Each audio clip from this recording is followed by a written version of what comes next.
Now, the Hooghly River is obviously, in some ways, the most visible and obvious geographical feature of Kolkata city. It has enormous historical, economic, and cultural value. But unfortunately, over the last half a century or so, the city has essentially turned its back to this riverfront. So what I'm going to talk about is how we can redeploy this asset of the city and make it into something quite valuable from every perspective, heritage conservation to creating new modern urban landscapes for cities, for living, for working, for living, for having fun.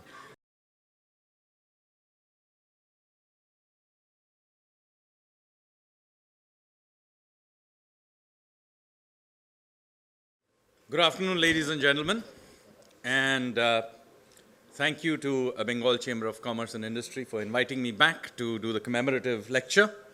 Yesterday, I spoke about the Indo-Pacific Economic Framework, but I'm going to change track quite dramatically and talk today about urban renewal and specifically about the Hooghly River corridor.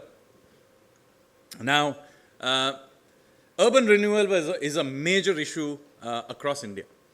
And given the fact that it took me 1.5 hours to come from Oberoi to BBD Bagh, and then I walked the last 1 kilometer, it tells you that this is something that needs to be done quite urgently, not just in this city, but across India. I mean, being stuck in similar traffic jams in Bangalore and many other places. So this is obviously something that we need to pay attention to. So today what I'm going to talk about is something more specific to this city, which is about the Hooghly River corridor, as I mentioned. Now, the Hooghly River is obviously, in some ways, the most visible and obvious geographical feature of Kolkata city. It has enormous historical, economic, and cultural value. But unfortunately, over the last half a century or so, the city has essentially turned its back to this riverfront. And this riverfront has essentially now become a tangle of derelict warehouses and encroachments and buildings that are in very dilapidated condition. And essentially the city barely interacts with it. I mean, if you can occasionally, there are some stretches where you can go for a walk maybe, but by and large, it's not in very, very good condition. So what I'm going to talk about is how we can redeploy this asset of the city and make it into something quite valuable from every perspective, heritage conservation to creating new modern urban landscapes for cities, for living, for working, for living, for having fun. But before I go forward, let me make it adequately clear that this is a concept. It's an urban renewal concept. It is not some government approved plan. So this is really, the idea here is to get a conversation, a public debate going about what I think is a very important part of bringing back Kolkata as a economic, social, and cultural engine. So let me tell you what I'm going to talk about very briefly, an overview. This is about an area along the river from Bagh Bazaar to Babu Ghat. Some of you will be familiar with bits of it. This is a 5.5 kilometer stretch. And while I will not talk about it specifically, across the river also there are similar areas like, for example, the Salt Gola. Now, just so that you know, if you start from the extreme left, there's Mayer Pot, Bagh Bazaar. And then you can go through Kumartoli, Neemtola, Jagannath Ghat. Just behind, just where the Howrah Bridge is, the old Howrah Bridge, there is the Silver Mint. There's the flower market, supposed to be Asia's largest flower market. And then there is Armenian Ghat, Millennium Park, and finally Babu Ghat. And across the river, there is Howrah Station. And there is another derelict landscape called the Salt Gola. Now, I'm not going to talk about the other side of the river, but I will take you for a walk along this. By the way, let me thank the team from CALM. As I said, this has been done by CALM Consultants and by Bengal Chambers, who helped me put this together so that you know, and also inputs from INTAC. So you're aware that this is not just me, but a team effort by several people. Some of you are in the audience. Okay, so this is the landscape I'm going to talk about and give you a flavor how it can be completely re-engineered. So this is the precinct. This is a stylized version of it. And the point I'm making is that this is about creating an ecosystem along a stretch, much of which is, by the way, walkable, because there is, in bad shape, but there is actually a corridor which is walkable through this 5.5 kilometer stretch. And there we can create spaces for institutional activity, food courts, hotels, religious tourism. There is a crematoriums along the way. There is places where there is a flower market, akhadas where sports and wrestling still continues. There's some very nice heritage buildings, but there are also derelict warehouses that can frankly be torn down, and new buildings can be built. And there, as I said, there's spaces for restaurants, adventure, and all the way through to the Armenian Ghat. So here is one of the precincts as it looks today. This is Armenian Ghat. As you can see, the Howrah Bridge is not far away. And you can see these derelict warehouses that are there today. Let me tell you that I have gone and inspected them personally. They're in very, very bad condition, and frankly, there's no point in trying to preserve or them. They just need to be torn down. So an important point I want to make is that those who very often want to do heritage restoration then try to do a whole hog restoration. This is a bad idea.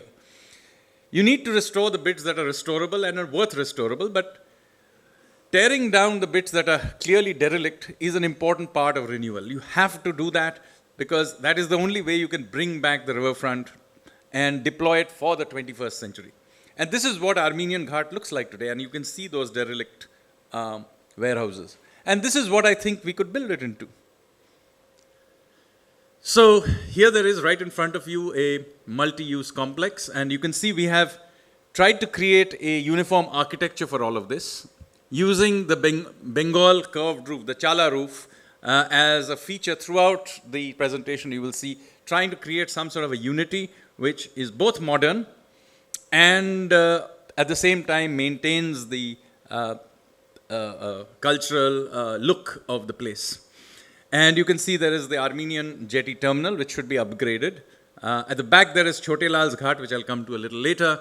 But in front, the building that you see, it can be used for all kinds of things. There can be offices in it. At the back, there's space for creating modern buildings, residential, and very important, you shouldn't be attempting to do zoning. Zoning is an artifact of 1940s, 1950s thinking. It is utterly outdated. And, these Le Corbusier kind of thinking should not be brought into 21st century. We need to create mixed use and mix and match all kinds of things. And along that, you can see a part of the pedestrian link that will go through from Armenian Ghat complex. But this is a path that can go through the entire 5.5 kilometer stretch. Next, let me show you. This is another stretch. This is the stretch from Mollik Ghat, Goenka Ghat, and you can see there are some very nice old buildings. Then there is a part in the middle which is hidden by trees, but behind that actually there is a flower market. It's supposedly Asia's largest flower market, and you can see from the inset photograph what a bad condition it is in. And then there is Chote Lal Ghat, which has got a lovely old building. By the way, it is an old akhada. And there's still wrestling and other things taught, and this is a very important part again of the activities that happen along the river. And there is these old akhadas there, and they should be preserved and looked after. So this is what it looks like today, and this is what I think we can make it look like. You can see the restoration of the Mollik Ghat and the Goenka Ghat. There are lovely old buildings. We can clean them up. Not a very expensive thing to do. And on the right, you have the Chote Lal Ghat, which is again can be brought back. You can revive the akhada. It still exists, but we can upgrade them and really make it world class. As you can see, there is a dome at the back. It's not clearly visible, unfortunately. The top floor of the Chote Lal Ghat thing is, I believe, a newer addition and can be probably torn down so that the dome can be brought out more clearly. And then there is the flower market. We can use that land to create a flower market below, which is modern and clean. And above it, we can quite easily have modern office complex. There's also land at the back, which we can convert into these taller office complexes, or if you prefer residential, or in fact mix them together. But you get a flavor of what a new look would be, with including the new architecture that I'm proposing using the curved Bengal roof. Another place, Jagannath Ghat. Now, Jagannath Ghat was the point of departure for devotees going to the Jagannath temple in Puri. And in 1780, there was a structure which somewhat resembled the Jagannath Puri temple that was there. The changing course of the Hooghly destroyed the original ghat, so there is now a newer ghat with some European cast iron lacework built in the 19th century. There's also a particularly ugly go-down there called the Loha go-down, which is also in fairly bad condition, as you can see. And on the left, there is Boro Bajar. That also sort of juts out over here. Now this, again, here is the concept of what we can turn this to look at. You can see you can create deck ramps down towards Neemtola Ghat precinct on the other side, nicely cleaned up. And then you use the central, the Jagannath Ghat, you can rebuild the old spired construction that is there in old photographs, by the way. And you can reuse and preserve the 19th century cast iron colonnade if you wish. And then you can have a commercial complex there as well. You can have a deck level connection through to the Howrah footbridge. And below there, we can create all kinds of new activities. You can have restaurants and stuff which can be created using the riverfront as a backdrop. Not something that is unusual. Almost everywhere in the world, the riverfront is used for this. We should also do so. And you can see it looks completely different. So that you get a sense of how big the change is, I want to show you how they look. This to this, and then this to this, and then this to this. So I'm just showing you what a difference it would make. Now we move on to Neemtola Ghat. This is actually the largest crematorium in India. And this whole area was originally built by Rani Rashmani. And it has very notable funerals that were held here in the past. Rani Rashmani herself, Vidyashagar, Rabindranath Thakur, etc. And there are some memorials there to them. You can see the Tagore Memorial on the left. There's the Neemtola Ghat of the original one constructed by Rani Rashmani. And then there is this particularly ugly electric crematorium built to look sort of like a 1950s industrial complex. Even modern factories don't look this ugly. And look, all of us are going to end up there, and we might as well make it look good. And so here is what we could make it look like. Preserve the Tagore Memorial and the existing Ghat buildings. Bring out a boat jetty, landscape the deck, and then the crematorium can be quite, dramatically done over, again with the chala roof, etc., so that it looks like it is a place of some sort of sacredness, which is important to do for places like this. As I said, this is not a hugely expensive proposition, and much of it is really cleaning up and building and sort of putting some slightly better structures in there. The crematorium itself will at some point have to be upgraded, so we might as well do it in an aesthetic way. Now moving on, this is Kumartuli. Now this is from where, as many of you will be aware, the clay is taken to make the idols, the clay idols. Durga Puja, we'll soon be celebrating Durga Puja. So all the idols that are made from clay are usually taken from somewhere there, and in fact, the idol makers are just behind this facade that you are seeing. There is a nice old building there also called Chaptola Ghat. So this is what it looks like today, and there are some inset photographs of what it looks behind where the artisans' colony is. And again, an example of how we can redo it and reimagine it. You can see we can create a riverfront place, photography point. We can create an artisans' experience center.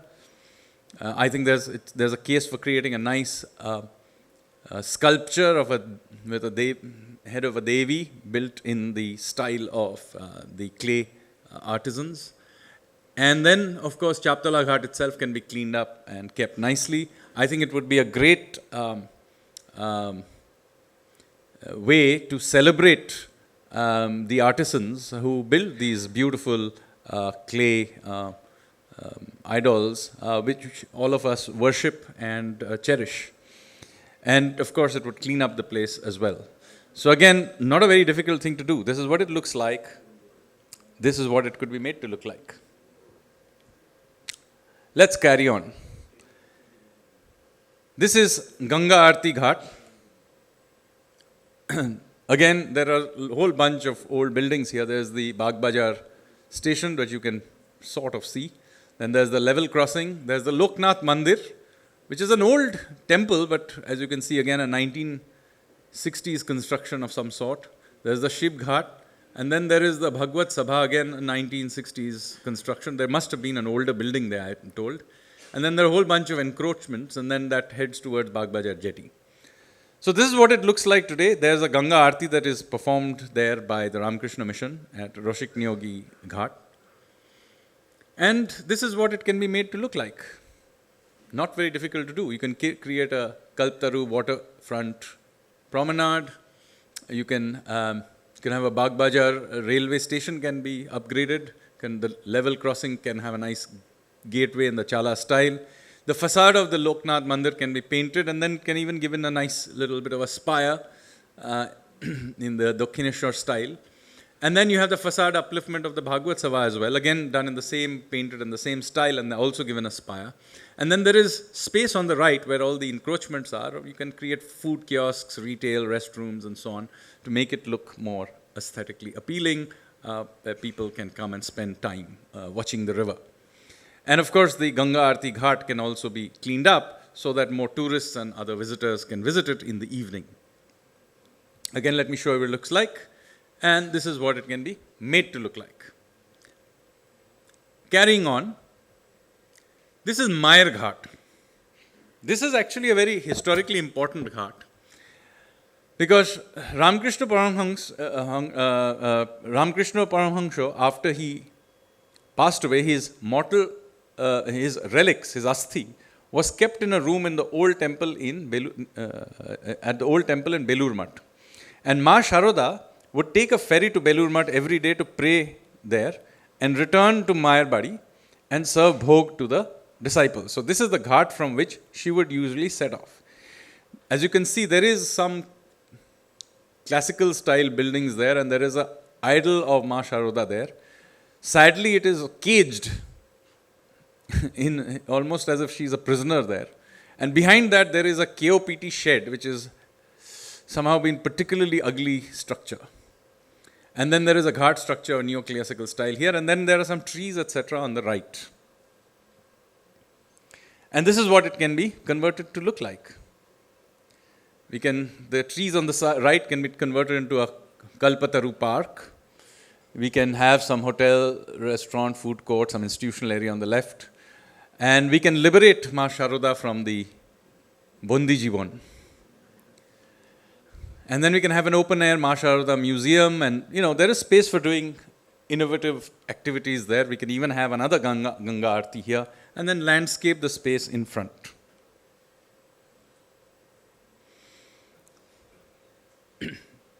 This is the raw water pumping station. There is also another KOPT warehouse there in extremely bad condition, which should be, in my view, torn down. It's probably a health hazard. And this again, as I said, this can be converted into a Ganga viewpoint with the greatest of ease. As you can see, you can create a viewpoint, you can have the old KOPT warehouses can be torn down, and you can have this hotel, food court, institutional area, and so on. And that waterfront promenade, which runs through the whole thing, can carry on right across. So I've given you some flavor of this. I want to now go right to the beginning again, so that you can get a flavor of the dramatic changes that can be made with very little imagination, actually. I'll go right to the beginning and then go right through. Armenian Ghat, what it looks like, this is what we can make it look like. This is what the flower market area and Chote Lal Ghat, Goenka Ghat look like. This is what we can do like. And many of the activities that are happening there today are not being displaced. They're in fact being encouraged and allowed to continue, like the akhada and so on. So we're not trying to displace them.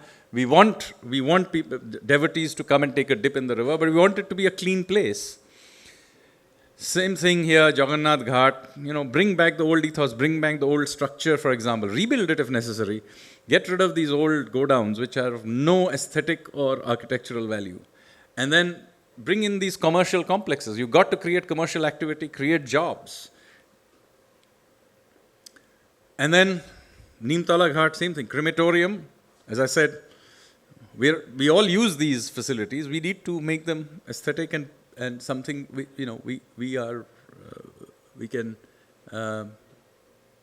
would like to use. Here are what it looks like. Kumartuli.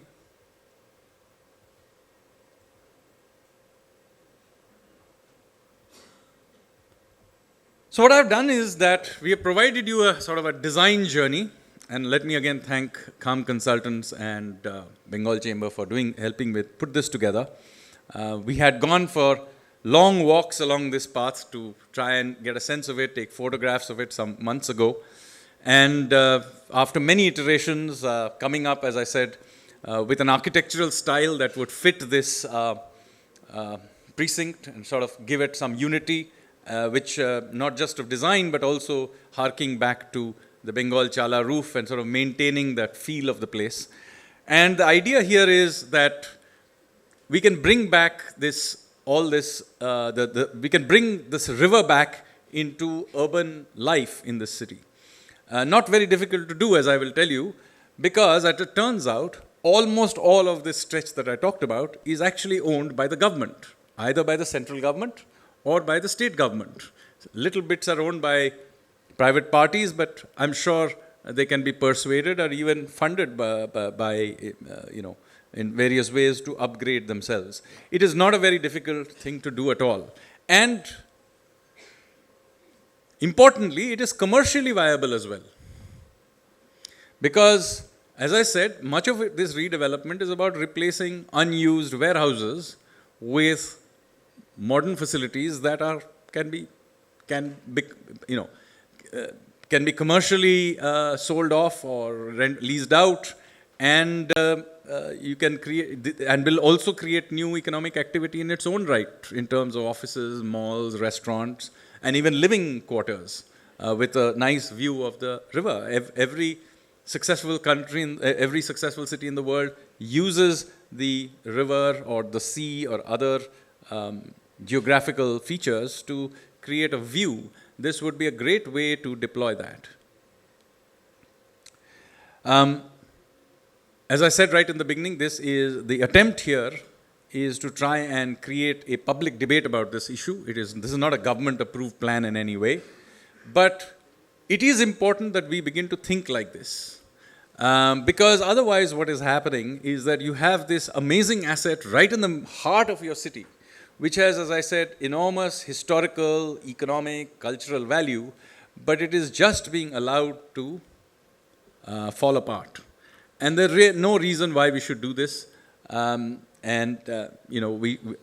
idea here is to get the citizens of Kolkata to begin to thinking about what we can do. I give you an example of how this can be done. We are very open to other ideas of how we can do this. But I see no reason why we shouldn't begin to really push for something like this. Thank you very much, ladies and gentlemen.